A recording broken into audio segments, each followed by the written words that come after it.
Sẽ bắtជំរាបសួរលោកគ្រូអ្នកគ្រូទាំងអស់គ្នាខ្ញុំសូមបង្ហាញជាវីដេអូក្នុងការបង្កើតវគ្គសម្រាប់អតីតពលករអញ្ចឹងជារួមនេះជាផ្ទាំងអឺ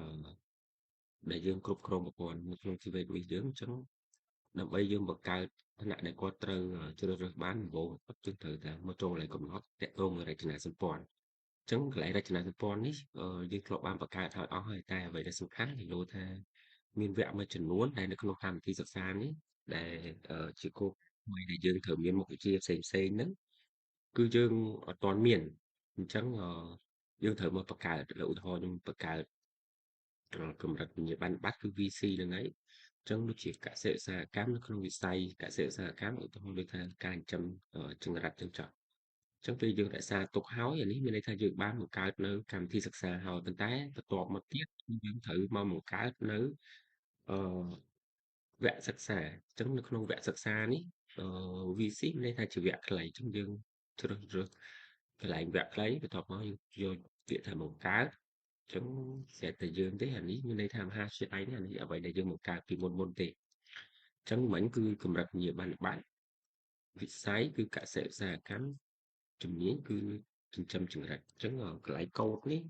អាស្រ័យទៅខាងសាលាទេអាចដាក់ថាមិនក៏បានដែរតម្លៃនេះយើងអាចប្លែកបានទេសម្រាប់ module នេះដូចយើងដឹងហើយថារាល់ការបង្កើតវគ្គត្រូវមាន module ឯងអញ្ចឹងនៅកន្លែង module ហ្នឹងកន្លែងរចនាសម្ព័ន្ធតែនេះខ្ញុំឧទាហរណ៍សិនទេពេលដែលខាងយើងបង្កើតមែនទែនដាក់ឲ្យត្រូវអញ្ចឹងណាអញ្ចឹងបន្ទាប់ពីយើងរក្សាទុកហើយអញ្ចឹងមានន័យថាយើងបានបង្កើត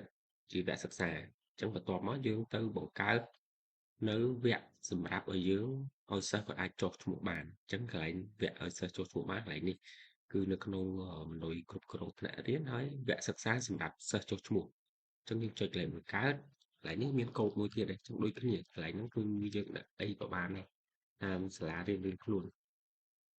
កម្រិតសញ្ញាបត្រដូចយើងមិញគឺ VC វិញ្ញាបនបត្រវិជ្ជាជីវៈវិស័យកសិឧស្សាហកម្មជំនាញចិញ្ចឹមចង្រិត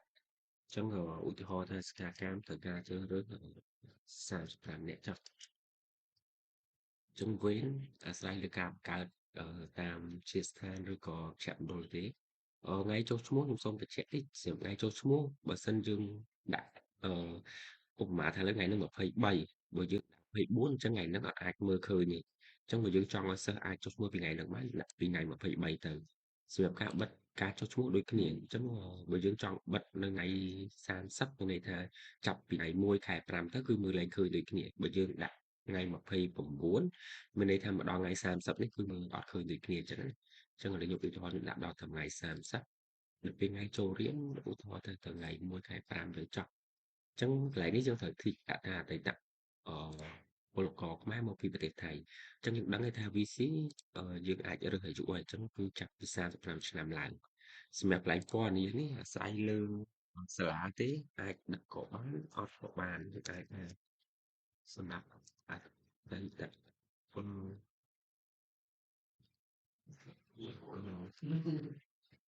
តែមកបងរកឲ្យដល់ទៅដល់ណាមករកយ៉ាងប្រាក់នេះមកកូនបងដល់ទៅអស់ Yeah, not this way to reach that down more and more and ចឹងយើងរក្សាទុកអញ្ចឹងមានន័យថាសម្រាប់ខាងសាលាគឺប៉ុណ្ណឹងគឺយើងបានហើយមានន័យថានឹងមានវគ្គហ្នឹងទៅឲ្យខាងសិស្សគាត់ចុះឈ្មោះបានហើយអញ្ចឹងបន្តមកទៀតខ្ញុំមកធ្វើប្រសេសនឹងឲ្យចប់ពេលហ្នឹងគឺយើងមកខំអឺសិស្សវិញអញ្ចឹងសិស្សទៅពេលហ្នឹងយើងត្រូវវាយពាក្យថា pivot.gao.kh អញ្ចឹងយើងនឹងលុបផ្ទះបែបនេះខាងនេះគឺមេរៀនកណ្ដាលទេគឺវាខ្វះជាមួយមេរៀនកណ្ដាលទេយើងមកប៉ះជាមួយយើងខាងយើង pivot program អញ្ចឹងយើងដាក់ចុចពាក្យដាក់ស្នើពេលដែលដាក់ស្នើនឹងលោតចេញមកផ្ទាំងបែបនេះហើយអញ្ចឹងលោតផ្ទាំងបែបនេះន័យថាមកដល់កន្លែងហ្នឹងយើងចុចពាក្យថាចុះឈ្មោះចូលរៀនចាប់ពេលដែលចុះឈ្មោះចូលរៀនសម្រាប់ពលករគាត់ត្រូវធីកកន្លែងនេះអញ្ចឹងយើងគូថយចុះឈ្មោះមួយបាទអញ្ចឹងដូចជាធម្មតាទេហ្នឹងត្រូវពេញទាំងអស់អញ្ចឹងមិញដោយសារថាឥឡូវខ្ញុំដោយសារថាមិញយើងយក VC មានន័យថា35ឆ្នាំឡើងអញ្ចឹងកន្លែងនេះខ្ញុំត្រូវតែកំណត់អាយុសិស្សហ្នឹងទៅថាចាប់ពី35ឡើងដែរអញ្ចឹងឧទាហរណ៍ថាអាយុគាត់ចាស់តិចចុះ បាទចំពោះលេខទូរស័ព្ទចឹងលេខមានប័ណ្ណបើគាត់អត់ពីពេញក៏អត់អីដែរសម្រាប់លេខដាក់ញត្តិប័ណ្ណនេះចឹងឯកសារភ្ជាប់ចឹងឯកសារភ្ជាប់ដូចដឹងហើយយើងអាចមានជាលក្ខណៈថាអឺសំបុត្រប៉ាសពតឬក៏ ID card ឬក៏ប័ណ្ណបញ្ជាក់ពលករបាទចឹងបន្ទាប់ពីគាត់ដឹកពេញអានឹងហើយយើងចុចបន្តមកចឹងកន្លែងនេះពេលដែលគាត់ជ្រើសរើសគឺនឹងលោតមកតែវិញ្ញាបនបត្រវិស័យកសិឧស្សាហកម្មជំនាញចិញ្ចឹមចង្រិតចឹងយើងឃើញហើយមានសាលាឧទាហរណ៍នៅក្នុងនេះចឹងគឺមានសាលា2ចឹងពេលសិស្សគាត់ចុច tick នេះមកចុចបន្តមកចឹងគាត់នឹងធ្លាក់មកដល់កន្លែងនេះហើយចឹងកន្លែងនេះគឺការបង្កើតគណនីចឹងយើងគ្រាន់តែឧទាហរណ៍ទេចឹងកន្លែងកើតគណនីនេះយ៉ាងតិចបំផុត8ខ្ទង់អញ្ចឹងលេងដាក់ទៅហើយសម្រាប់ password ដូច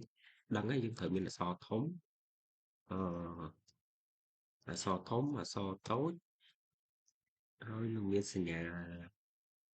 ពិសេសណាមួយទៅហើយនឹងមានលេខហើយអាហ្នឹងខ្ញុំដូចធ្លាប់បញ្ជាក់ហើយឧទាហរណ៍ដូចខ្ញុំមានអក្សរ T ធំ L តូច I តូច N តូចអក្សរដុល្លារ1 2 3ចឹងឯងលេខចម្លាក់កន្លែងនេះដូចគ្នា T ធំ I តូច I 1 2 3ចឹងអានេះដូចគ្នាចឹងមកទៅវាដាក់ស្នើសុំចឹងមានន័យថាការចុះឈ្មោះគាត់រួចរាល់ហើយចឹងយើងត្រឡប់មកវិញនេះដូចយើងដឹងហើយចឹងពេលហ្នឹងសម្រាប់ពីខាងសិស្សគាត់នឹងដឹងថាគាត់កំពុងតែរងចាំការសម្រេចចឹងទៅពេលយើងសុំត្រឡប់មកការគ្រប់គ្រងរបស់យើងក្នុងជីវិតនេះយើងអញ្ចឹងយើងទៅមើលសិស្សយើងនៅកន្លែងណាចឹងកន្លែងហ្នឹងមានន័យថាយើងចូលមកមនុស្សគ្រប់គ្រងសិស្សបន្ទាប់មកនេះមានអ្នកថាសំណើសិស្សចុះឈ្មោះចឹងនេះគឺឈ្មោះខ្ញុំចុះមកមិញនេះនេះគឺនៅក្នុងវគ្គនេះលេខទូរស័ព្ទអញ្ចឹងយើងចូលមកកន្លែងពិនិត្យអញ្ចឹងយើងពិនិត្យដែរមានន័យថាយើងមកមើលរូបថតគាត់មើលបានពលករផងគាត់យើងមកមើលជាលក្ខណៈថាដូចគាត់ឆ្លងដែនគាត់អញ្ចឹងអញ្ចឹងបើត្រឹមត្រូវយើងមានលេខទូរស័ព្ទតាក់ទងទៅសិស្សហើយត្រឹមត្រូវអីហើយយើងចុចអនុម័តអញ្ចឹងកន្លែងនេះខ្ញុំចង់ឲ្យយើងអនុម័តយកតែម្ដងមិនចាំបាច់គាត់បញ្ចូលក្រុមថ្នាក់ឯងអញ្ចឹងគឺយើងចុចអនុម័តមកចុចបញ្ជាក់អញ្ចឹងមានថាយើងនឹងឃើញសិស្សហ្នឹងឥឡូវយើងទៅមើលសិស្សហ្នឹងថាតើសិស្សហ្នឹងនៅណាអញ្ចឹងយើងមកបញ្ជីឈ្មោះសិស្សអញ្ចឹងបញ្ជីឈ្មោះសិស្សប៉ុន្តែបើយើងមករកគឺរកអត់ឃើញទេបើសិនជាយើងអត់មកជ្រើសរើសដោយសារថាសិស្សហ្នឹងអត់ទាន់មានឆ្នាំសិក្សាព្រោះគាត់ចុះមកគឺអត់ទាន់បានចូលក្នុងថ្នាក់អញ្ចឹងយើងចូលឯតម្រងឆ្នាំសិក្សាហើយយកពាក្យថាមានថ្នាក់អញ្ចឹងនឹងឃើញសិស្សមកនេះអញ្ចឹងយើងអាចមកផលិតគាត់ឃើញដែរអញ្ចឹងកន្លែងហ្នឹងដែរបន្ទាប់ពីហ្នឹងហើយគឺយើងចូលមកការគ្រប់គ្រងថ្នាក់វិញការគ្រប់គ្រងថ្នាក់ដូចគ្នាអញ្ចឹងកន្លែងនេះយើងមកបង្កើតថ្នាក់ឯងបង្កើតថ្នាក់មកជាវគ្គខ្លីឧទាហរណ៍ថាវគ្គសម្រាប់ពីผมសូមមួយចង្ចក់ឆ្នាំសិក្សា25ទៅ6ចំនួនទី1នេះវគ្គចង្រិតបន្ទប់វេនចឹងមិញយើងដាក់ពីថ្ងៃណា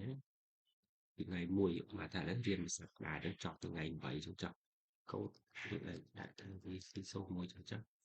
ចឹងរក្សាទុកចឹងយើងបានធ្លាក់មកហើយវាបានធ្លាក់មកយើងចុចបន្ថែមសិស្សទាំងអស់ចឹងយើង search រកឈ្មោះមិញមកបាទចឹងនេះសិស្សយើងចឹងប៉ុណ្ណេះគឺជាការស្រេចហើយចឹងមានន័យថាយើងអាចមានថ្នាក់មួយដែលមានឈ្មោះដែលយើងដាក់មកអញ្ចឹងវគ្គចង្រិត026នេះខ្ញុំដាក់ឧទាហរណ៍ថាយើងតំណាងឆ្នាំហើយថ្នាក់01ចន្លោះនៃឆ្នាំសិក្សាមួយឈ្មោះវគ្គអញ្ចឹងកន្លែងនេះយើងអាចចូលមកមើលវគ្គហ្នឹងគឺឃើញសិស្សនេះបាទអញ្ចឹងសូមប៉ុណ្ណឹងបើសិនជាមានអីជាចម្ងល់អាចធ្លាក់សួរនៅក្នុងក្រុមបានបាទអរគុណ